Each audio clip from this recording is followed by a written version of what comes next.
didn't seem too long ago, but we're actually in the last few weeks of 2020 already. Time's flown by, largely in part to the situation of the world at large. Nevertheless, the recovery of the anime industry is a tale for the ages, and I still find myself amazed at Japanese resiliency that managed to still bring us these shows that we love. So for today, I'll be going through 10 of the best anime fights in 2020, because let's be honest, half of the guys who like shonen series like anime for the fantasy and the fights, and we'll be taking a look at the best of the both of them today. As a precaution, there will be spoilers on this list, but I'll try to keep them to a minimum. Also, I won't be including stuff from fall 2020, even though I've already had some candidates in mind. I'll be saving that for the fall fights video, or maybe a volume 2 of this video. Now, before anything, I'd like you to subscribe and help this channel reach its next milestone. Your contribution would be much appreciated.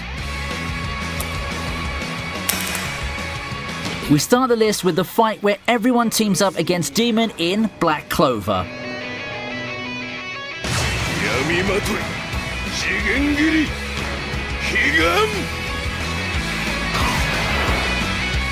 It's been a while, but I legitimately think that Black Clover has become an underrated show. It may be because of the bad publicity it had when it first aired, but it has become a really enjoyable show now, but not a lot of people still seem to be watching it. A battle shonen is nothing without good fights, but we see a prime example of what Black Clover brings to the table with this fight. This fight pretty much encapsulates what a shonen fight is. Tense circumstances, a seemingly unbeatable foe, old reliable allies pitching in, and joining the fight with their own awesome stunts. Seeing Asuna surpass his limits whilst the opening music plays in the background sent chills down my spine, really. The finishing move's probably one of my favourite Black Clover moments this year, period. It's too bad that many people sleep on Black Clover, but I think it's done pretty well for itself given the circumstances.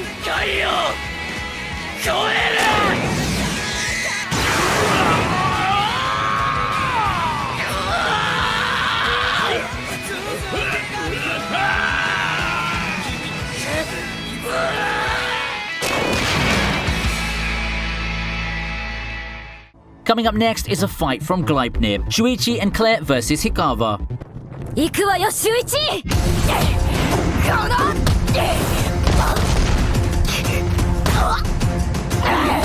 The dynamic duo of Shuichi and Claire had a tough customer as their first challenge while getting used to their powers. They'd barely gotten an idea of the whole coin-collecting business and their powers before they get shoved into the battle royale by Hikawa and her powerful limbs. The fight itself is not that swingy, as once Shuichi and Claire got a hang of things, they dispatched their first opponent without too much effort. The thing ends up with us getting a glimpse of Claire's ruthless side, but not before we get to see some great animation courtesy of Pine Jam. I think that the fight belongs here because it's one of the things that put Gleipnir on the map. Thanks to how the fight was done in a way that outdoes its manga counterpart, the encounter helped Gleipnir break through and become one of the more popular shows in the admittedly dry spring season. It then led the way to more amazing fights that we'll see down the line, but in terms of actual visuals, none of them come close to this one.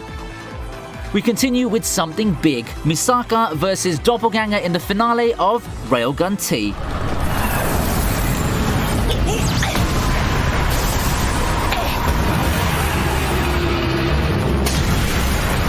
Now, I know that this isn't the fight that I talked about the last time I featured Railgun T, but while that battle between side characters has all the makings of a grand fight, I think it just lacked a bit of oomph in terms of spectacle and scale compared to what we have as an ending to Railgun T. Where else could you see a giant Godzilla in anime and a showcase of how badass Misaka really is? I mean, before this, you'd probably think how she's one of the weaker level 5s thanks to how normal she seemed amongst the gallery of sociopaths or downright insane people. It makes you forget that Misaka is actually the third ranked among them, Well, look no further than this fight that caps off Railgun T's storied run, which sees her face off against a seemingly unbeatable foe with near-perfect adaptability. The run-in by the rest of Scavenger as uneasy allies also brought me joy when I first watched this finale. Now, I hope that this convinced you to give Railgun T a shot, especially if you enjoyed the previous seasons. For an anime on its third season, it hasn't lost its edge ever since the series started a decade ago.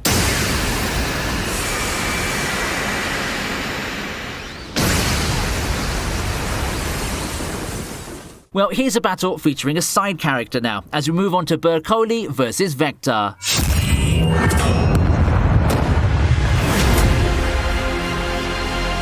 The last core of Sword Art Online's War of Underworld went off to a fast start. After the controversial start to the season, I can see that a lot of people were brought back by the amazing fight that followed an episode after. And it wasn't Kirito's return that got people most excited. That would have to wait until around 5 to 6 more episodes. It was Bercoli's battle against Dark Lord Vector. Prior to this fight, we barely saw much of what Bercoli could really do, but this should prove that he more than deserves his moniker of being the legendary hero and the strongest Integrity Knight. Going toe-to-toe with the Lord of Darkness is next to impossible, but the leader of the Integrity Knights did it. As a novel reader, I can say that some details were omitted, which would have made the fight even more amazing, but I'm generally satisfied with what A1 gave us. This fight might not have been the most important one or the best adapted in this core, but in terms of visuals and presentation, this fight completely blows everything else out of the water. A1 really bringing their A game to their cash cow franchise.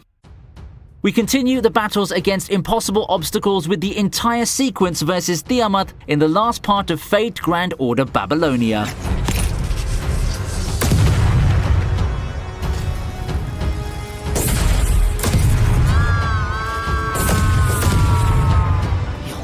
Now, I think I've cheated with this one a little bit. Why? Well, I won't be talking about a single fight, but I'll be compiling everything into a sequence. The whole sequence against Tiamat as she marches towards Uruk is nothing short of awesome. Noble phantasms being thrown everywhere, so many character arcs finding their course, some really amazing scenes like Quetzalcoatl's double noble phantasm and the Mash and Merlin combo. For me, it's this series of episodes that make Babylonia the most fun I've had in a Fate anime in a while. It helps that the music choice for these scenes are my jam, and along with the voice acting, it really enhanced these moments. If you're looking for a Fate anime to watch, make sure you give this one a whirl. Don't be intimidated with how it's supposed to be towards the end of the Grand Order storyline. You can completely watch Babylonia as a standalone without prior knowledge of Fate.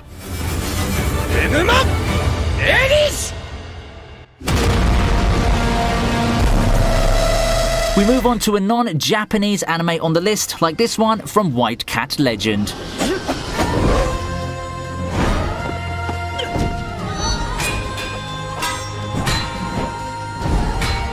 If you've been following, I recently featured this fight a few lists back, and looking at the stuff that I've watched this year, I can proudly say that I made the right call. Looking at the year as a whole, this final fight still holds up really well. Like, you could watch it without context and still be entertained. That's not to say that the fight has no emotional weight behind it though, but this one I'm pretty sure most people like for its choreography and just how complicated each sequence is. It's a complete chore to animate, yes, but thanks to the amazing team who brought us this series, we got something so aesthetically pleasing. We don't have grand attacks like noble phantasms that take up 80% of the screen in explosions, but as some say, less is more and simple is better.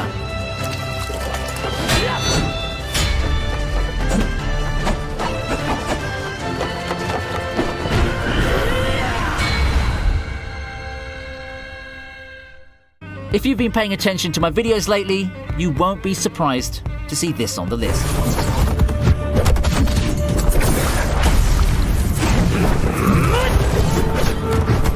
Fog Hill of 5 Elements may be short, but it brings with it a kind of animation excellence that's been sorely lacking in a number of its contemporaries. Maybe it's due to being less mainstream and thus being under the radar. That way the team have less pressure and probably deal with less deadlines. Whatever the reason may be, 2 thumbs up for the work they did in this sequence. In fact, if you were to tell me which Fog Hill fight I have to feature, I'd consider this interchangeable with the bridge scene that I featured on another list. Make sure to check that video out too if you've got the time. Back to this topic though, this thing is insane. Come on, try playing the video in slow motion and you can see how much work got put into the sequence in order to give us this experience. I had a hard time following the action at times, and that's not a negative thing, not in this context. It instead adds to the experience of the scene, and it's an experience that you rarely get these days.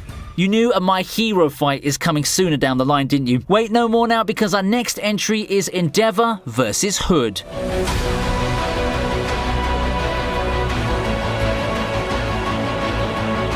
The latest season of My Hero Academia really gave us one spectacular send-off. It shows off some lit visuals as well as a big redemption for everyone's favourite bad dad. It's a fight filled with high stakes because, quite honestly, I think that the whole of Japan is screwed if Endeavor and Hawks can't take down the high-end Nomu. When Hood began seeking out strong opponents, he got what he wanted, and it was a spectacle that we all got. The fight's not a stomp and is a very intense back and forth exchange with a lot of fake finishes. A lot of times you think that the fight's over, but the combatants just keep coming back. Plus we get to see a plethora of Endeavor's moves that couldn't have been animated any better.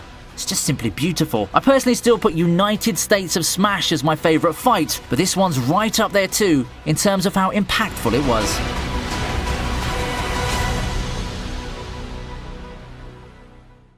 Second place on this list is Jin versus Devi from God of High School.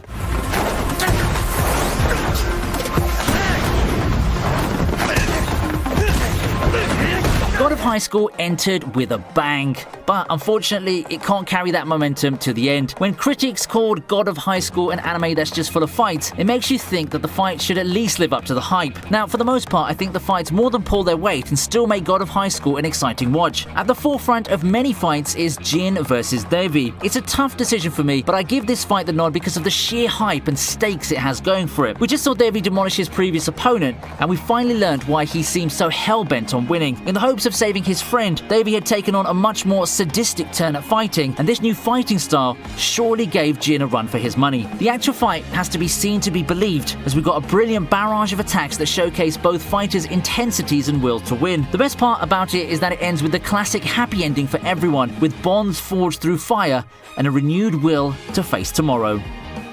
You can find gems in the most unlikely of places, and that saying couldn't be any more true with the number one entry for today's list, that one fight from Hitori no Shita.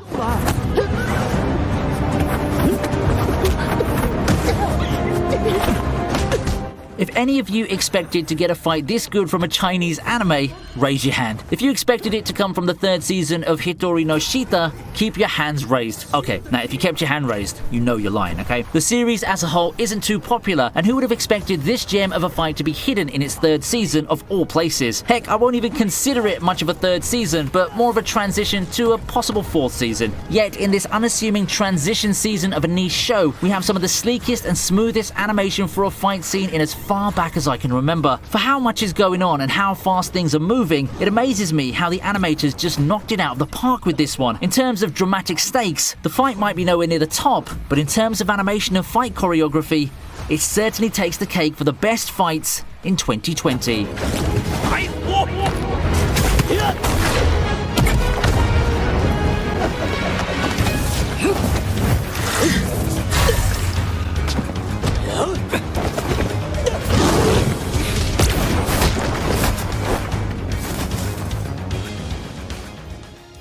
So, how did you find this list? Did you think that 2020 has been a good year in terms of anime fights? Are there other anime fights this year that I've missed out on? There's so much more that I'd love to hear from you on, so make sure to chime in and give me your thoughts through the comment section down below. As usual, if you enjoyed the list and want more, hit that like button, subscribe, and ring the bell so that you can be the first in line next time. I'll see you next time on ViniTube.